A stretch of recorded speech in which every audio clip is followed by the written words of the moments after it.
on, hobby family? It is your boy K-Dub, and this is K-Dub's High Five.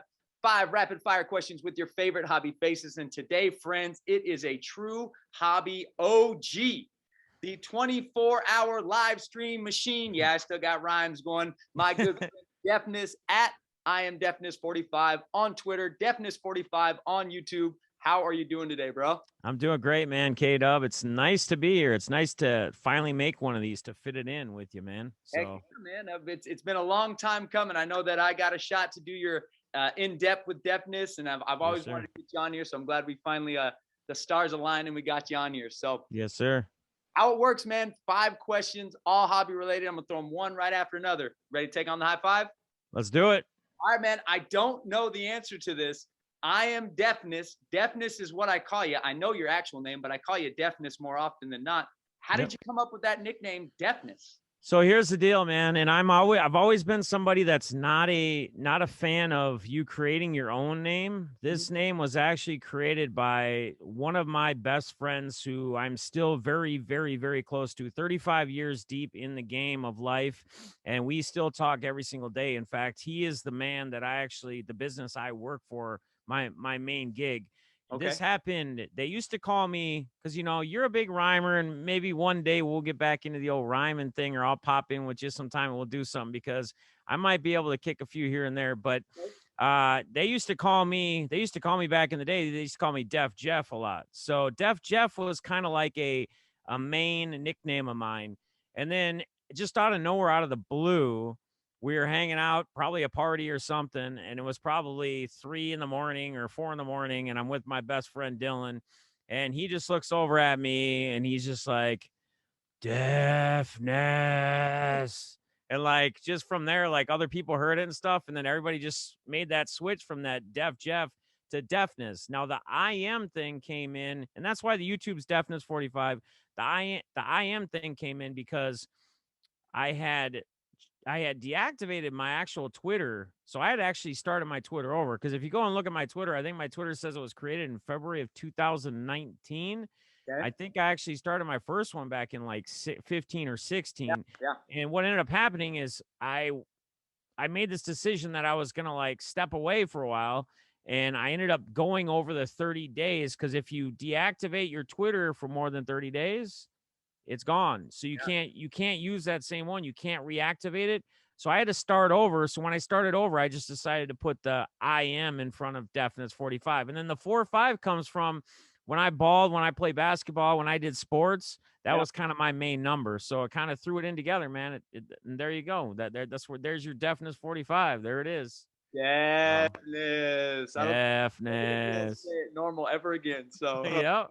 oh, I love it. Yes, sir. I love it. Hey, you kind of mentioned this that you kind of got into the Twitter thing in 2015. I feel like you were really one of the first guys that I connected with hobby Yeah. on there. But when you think about the hobby for yourself, who would you say have been some of your kind of your biggest influences, maybe in your collecting or maybe when it comes to kind of your social media hobby as well? Yeah, so I'm gonna be honest with you, man. I'm gonna say my top person is gonna be probably no other than Jimmy Guns, Yep.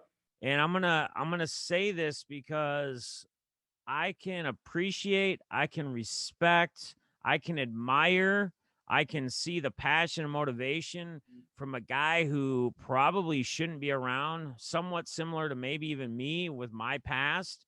We have a lot of similarities, but I'm a guy that likes to reach for the inspiration, the influence from people that are within. I'm more or less, I feel, my same level or within my level.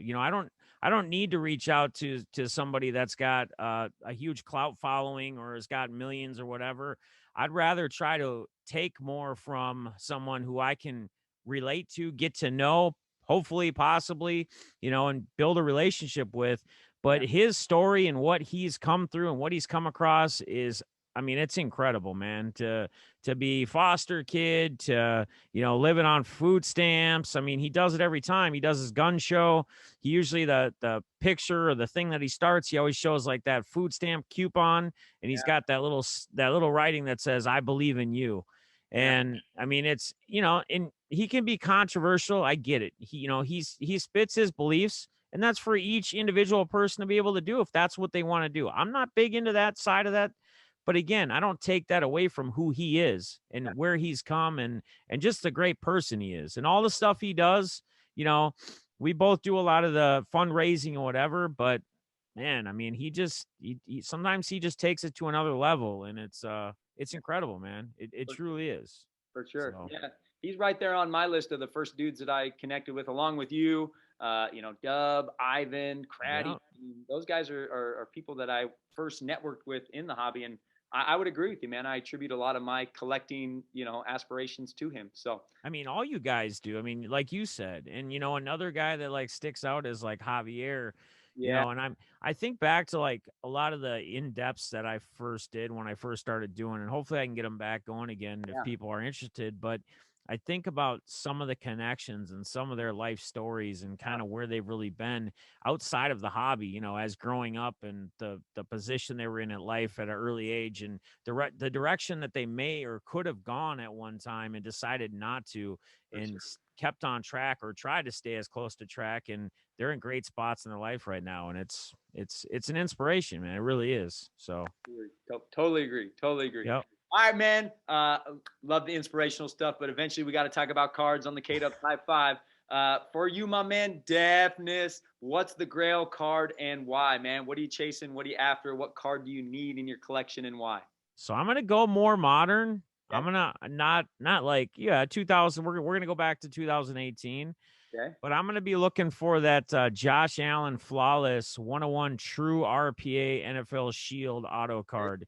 I Okay. think it's on eBay actually right now. I think they have it for like 160K or something. Okay. And I know a lot of people, and I have a lot of thoughts on this too when we talk cards and we talk taking risks and taking shots and chances on somebody who still hasn't fully proven himself or had a long career yet. But I just feel like he's the guy that's going to make things happen, and I feel he's going to win a couple Super Bowls, which Yep. again scares me a little bit because I hung out with Jeff Airtime at the National this last weekend, and we were talking about different players and looking at different things, and he kept asking me that one simple question because he bought his Brady Grail card. He said, "How many Super Bowls is this guy going to win?" And it's a big question, but again, PC side, Grail side, Josh Allen is just a stud, dude. I mean, he's just the dude's on a different level, you Yep. know. I Yep. mean, if this wasn't Grail, I would just say like, some sweet Chris Carter, like low numbered autographed, flawless Carter Moss autograph cards or Chris Carter cards because he's one of my favorite all-time players. But as far as a Grail card, if you want me to reach, probably something like that 2018 flawless 101 true RPA NFL Shield. All So right. Let's get it, man. I mean, it's a Grail, right? yeah, yep, exactly. I just hate that one of his main highlights is when he's hurdling the guy and it's against Yeah. the Vikings. I hate that. Yeah. Well, hey, the Vikings are in every highlight, aren't they? I mean, come on, man, for real. I watched a Barry Sanders highlight the other day, and like 9 clips were against the Vikings. So, That's all it is, man. That's all it is. It's constantly Vikings. Vikings are the laughing stock of all highlights, I guess. So all right, man. Well, let's get to the product, man. You kind of mentioned flawless itself for the Allen, but is there a product? Money's not an option. If you could rip one, what are you ripping and why? so honestly, and I'm not gonna reach to like the flawless or the national treasures. I'm gonna reach to, and I'm gonna stick in 2018 because of the rookie class, and because again Allen being in there and being one of my favorite non-Viking players.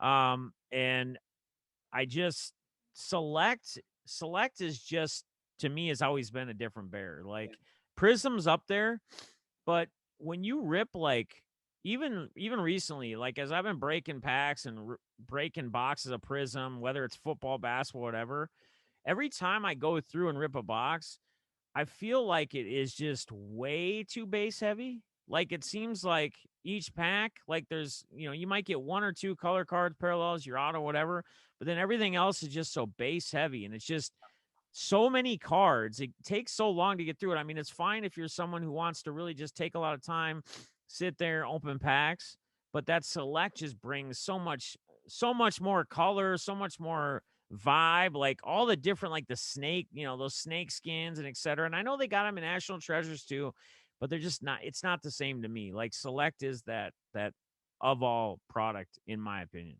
So select 2018 select to be specific if we want to Let's go go. year. Let's go. So Well, if you get it and you hit the Adrian Peterson 101, my son is building that rainbow. Select rainbows are I got you, bro. I got you if I I hit it. appreciate it. I So appreciate it. All right, man. Last question for you. You've been around the hobby, for as long as I have, maybe even longer. As far as the social media hobby and collecting on your own as well. yeah. As you think about your time in the hobby, what keeps you kind of excited and engaged about the hobby moving forward into 22 and 2023 and 2024? I'll be honest with you, man. I mean, I think a lot of people with the whole pricing and product side thing, like get a little discouraged at times, like get kind of thrown off, like, not being able to go to the Walmarts and Targets and the stores and be able to just know that any given day you can just walk in there and grab a blaster and walk out. I mean, a lot of that product side and the hobby side is really taking kind of a different angle, different dive.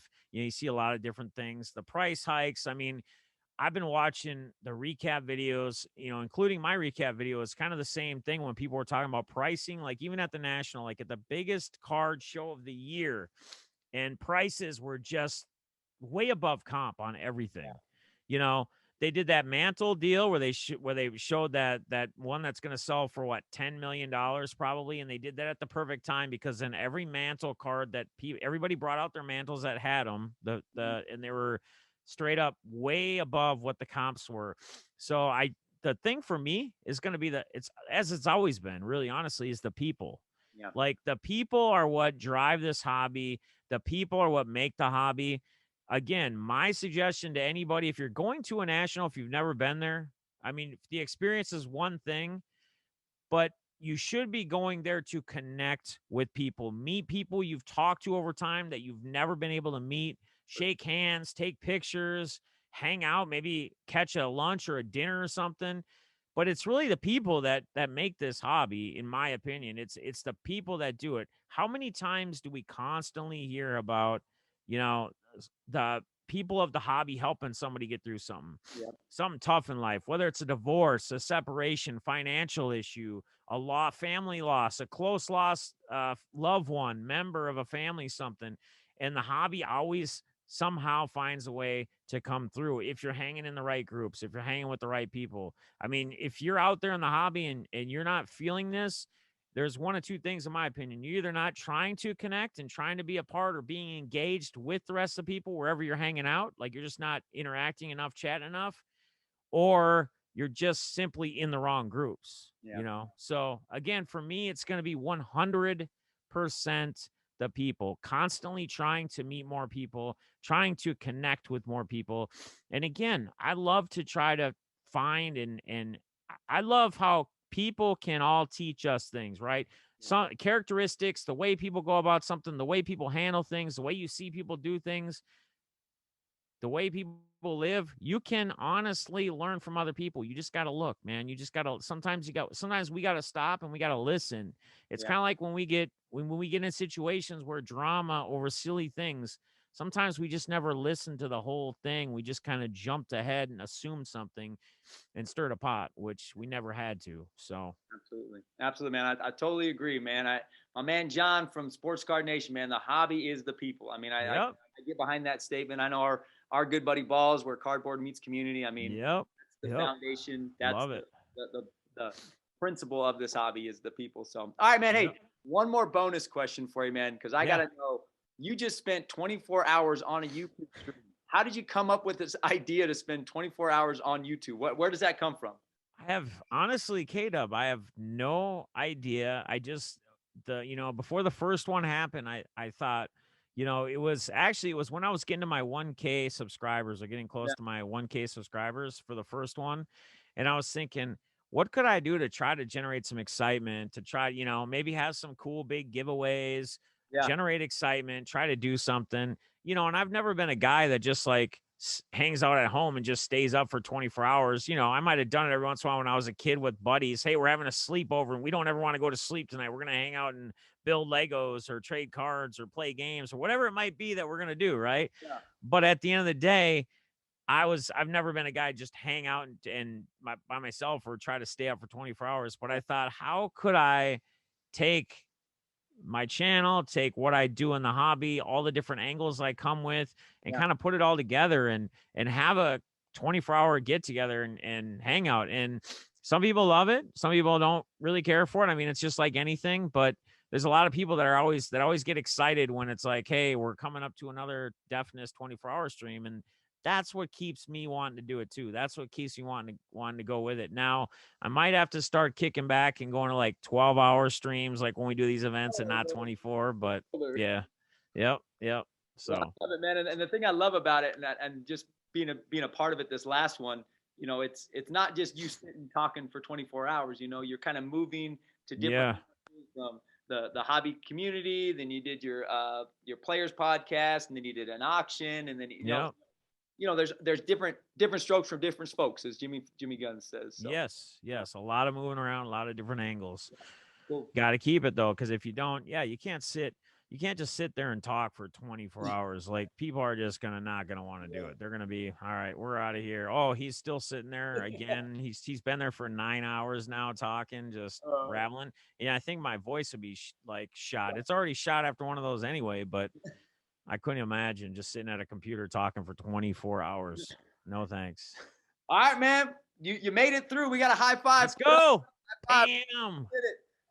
Check out my man, Deafness. I am Deafness45 on Twitter, Deafness45 on YouTube. Lots of great YouTube content from auctions. National Recap was great. Also just does other hobby-related stuff. You can also follow me if you're bored, at Mr. K-Dub.